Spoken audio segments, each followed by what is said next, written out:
I'm an Oakland A's baseball fan, and I'm a University of Oregon football fan. Really anything University of Oregon because I'm an alum. I'm a fan, but I'm not a fanatic. I'm not fanatical about it. Now, we in Wichita, Kansas have some fanatical Kansas City Chiefs fans. And it's a little bit different to being a fan and fanatical. Interestingly enough, my iPhone is named the Webfoot, which the Webfoot's the original name for the Oregon Ducks. It was the Oregon Webfoots who did win the national championship. First ever basketball national championship team in 1939, but it was the Webfoots. And my Wi-Fi is called Oregon Duck Fan. I did celebrate Wyndham Clark winning the U.S. Open, who's an alum as well, but I'm not fanatical. Welcome to the Decide Your Legacy podcast, the latest episode of the Decide Your Legacy podcast. Today, we're going to be talking to you about one small, massive, fanatical change and 5 steps to making it. And I'm going to talk about the difference between being a fan and fanatical. You want to be fanatical to change.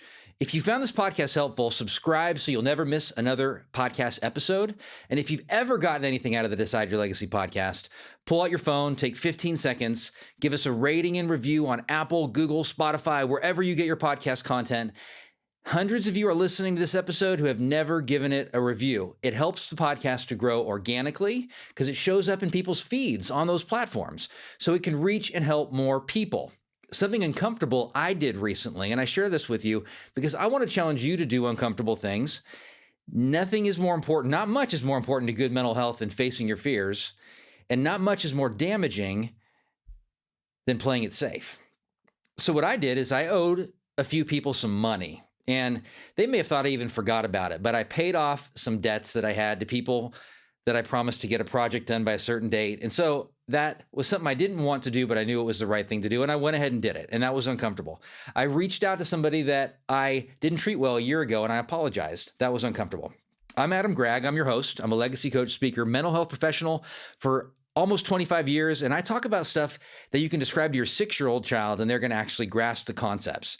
I'm a fellow traveler, so I talk about things I struggle with myself. I maybe struggle with these things more than most of my listeners, possibly. I make this podcast for me and for you.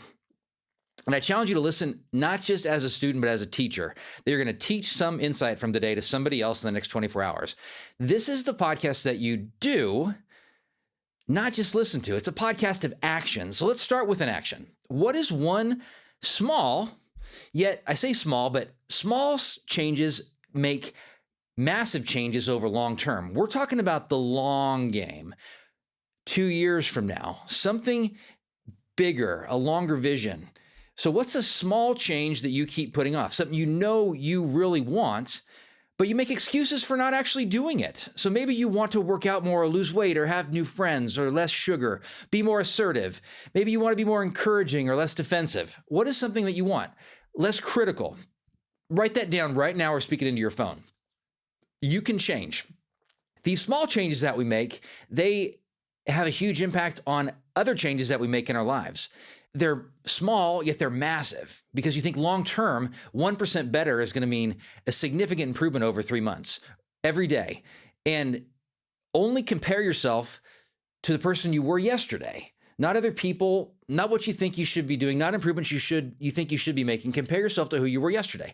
Are you making those changes? So let's go through 5 steps you can take to make this one small massive fanatical change. Now, definition of fanatical, first of all, is somebody who is single-minded in their zeal and excessive. And so I've seen some Kansas City Chiefs decorated trucks in this town that I would say are excessive. I mean, every inch of that truck has something representing the Kansas City Chiefs. I can almost guarantee if they lose that person is going to be really frustrated. And sometimes the town is so quiet in Wichita when the Chiefs are playing that I'm not a fanatical fan. I mean, I watch some of the games and everything, but I sometimes think, well, I better not be out on the road if they lose because you're probably going to be dealing with some people that are pretty angry. It kind of intimidates me a little bit because there's some serious fans here. But that's how you want to go about making these small changes because you know and you've procrastinated and for some reason it hasn't worked. You've wanted to make this change. It's been on your mind for a long time, but you haven't done anything about it. You just keep putting it off, making excuses. Becoming a fanatical is excessive. I'm going to get this done no matter what. I am committed. The word decide I chose for my business, Decide Your Legacy, for a reason. Decide means to commit. It means to choose in advance. It's more than just something light. It's more than just like a maybe. It's a commitment. There has to be significant different information for you not to do what you've decided to do. And that makes you careful on the decisions that you make. It makes you think through the decisions that you make because you're saying that I'm making a decision and this means I'm going to do this. This is a commitment. This is a promise to myself, or this is a promise to somebody else. This is serious. I'm getting married here. I'm having a child. I'm starting a business. I'm taking a new job. I'm not going to leave and quit. I'm going to give it my all. I'm going to give it 100%. So the first thing here is, what is something specifically that you want? What do you want? That's one of the most powerful, valuable questions you'll ever ask yourself, and few dare to actually answer it honestly. What specifically do you want? Describe clearly in a way, write it down clearly in a way for yourself that you can describe it to your 6-year-old child and they're going to understand. For example, I want to not drink alcohol or use nicotine for 7 days. These are just examples I've heard from clients. I want to drink 64 ounces of water each day for the next 7 days. I'm not saying these are mine. These are clearly written specific things that people want in their lives. I want to get up at 5:30 a.m. each day for the next 7 days. I want to go to bed at 10 a.m. each day for the next 7 days. I want to ask a clarifying question of somebody every time I feel defensive, every time I want to defend myself for the next 7 days. I want to follow my diet for the next 7 days. So that one thing may seem small if you do it for 7 days, but actually doing that for 7 days is going to force you in a way to do other things differently in your life as well. Because if you go to bed at 10 p.m. every night, it's going to force you actually to get up earlier. Maybe not, but most likely your biological clock, your things are going to change and you're going to want to get up a little bit earlier. So number 2, massive fanatical change. One small, massive fanatical change. How are you going to feel after doing it for 7 days?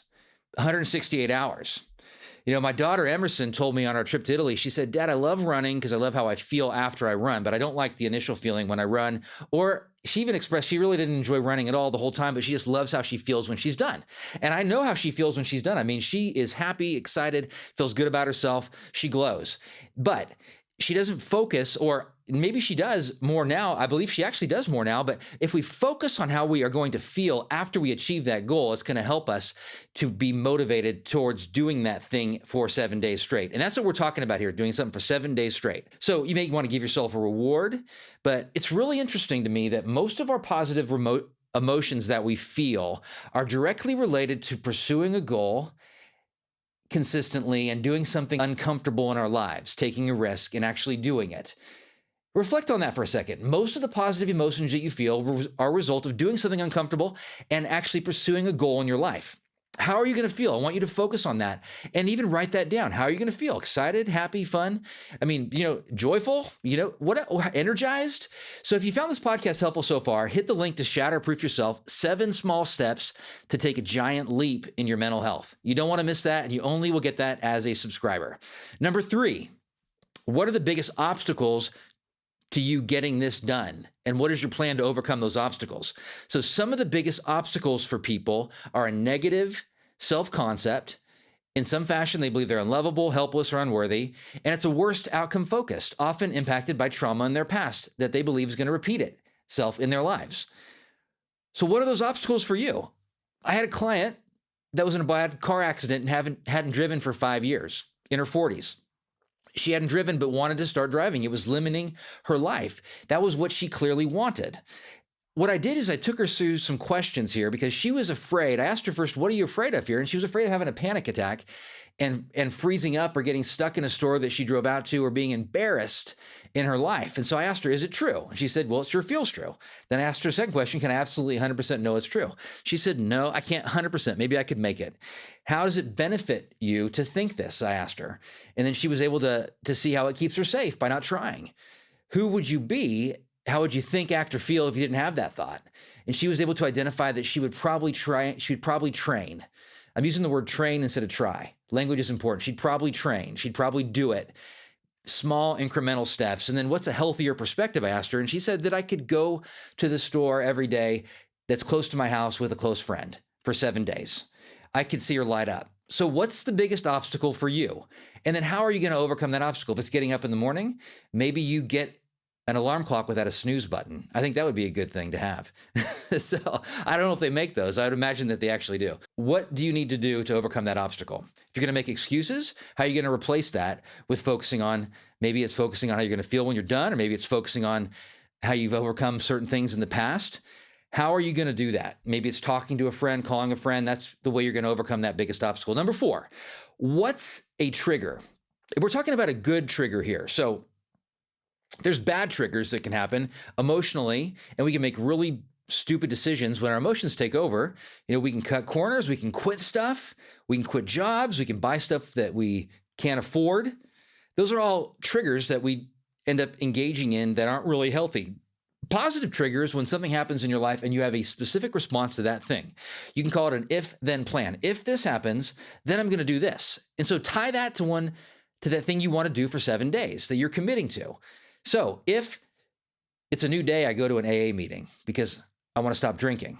That's something that somebody has set as a goal, client. If it's a new day, I want to go to 90 meetings in 90 days. That's a really healthy thing for people that are trying to stop drinking. So if I get up in the morning, I drink 32 ounces of water.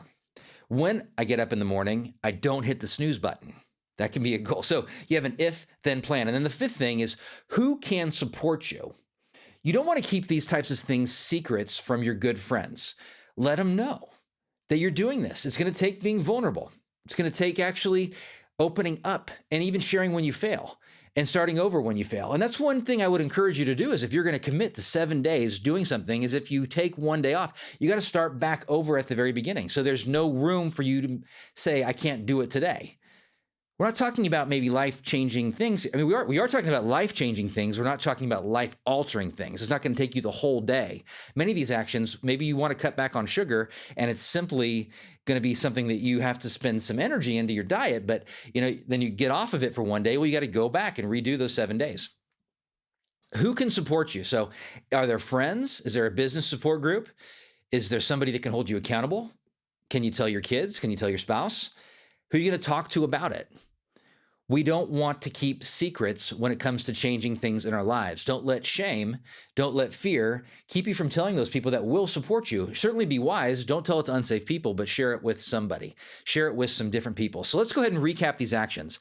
And I want you to think about some insight from today that you want to apply to your life. So number 1, to make one small, massive, fanatical change in your life. So number 1, what specifically do you want? Clarify it clearly. Number 2, how will you feel after doing this for 7 full days? How will you feel? It's probably going to be positive. Number 3, what are the biggest obstacles to getting this done? And what's your plan for overcoming those obstacles? Number 4, what's a positive trigger that will keep you focused on this change that you're making for 7 days? And who can support you? Who can support me? And by the way, if you do this for 7 full days, chances are you're going to have the motivation and energy to see how beneficial it's been to make this one small change. And it is small, but it's going to be leading you to believing you can make massive change in your life because you've done one small thing in your life. So what resonated with you most from the day? Teach it to somebody in the next 24 hours. Take an emotional risk based on what you learned today and make that change and do it for 7 days and let me know about it when you complete this task. Adam@decideyourlegacy.com. Remember I used to call this the 30-70 rule, but I have decided to call it the 20-80 rule. 20% of transformational clarity and change is insight. You're gaining insight today, but 80% is action. Action is the most important thing. Take an action, even if it's an imperfect action, even if it's an unclear action, but you know it's the next right thing to do in your life. 80% is action. Have me out to speak live or over Zoom. Would love to connect with your team or engage with me or one of my other legacy coaches. We'd love to take you through your legacy journey coaching process. And I'm going to sign off the way that I always do. Make it your mission to live the life now that you want to be remembered for 10 years after you're gone. You decide your legacy, no one else. I appreciate you greatly, and I'll see you next time.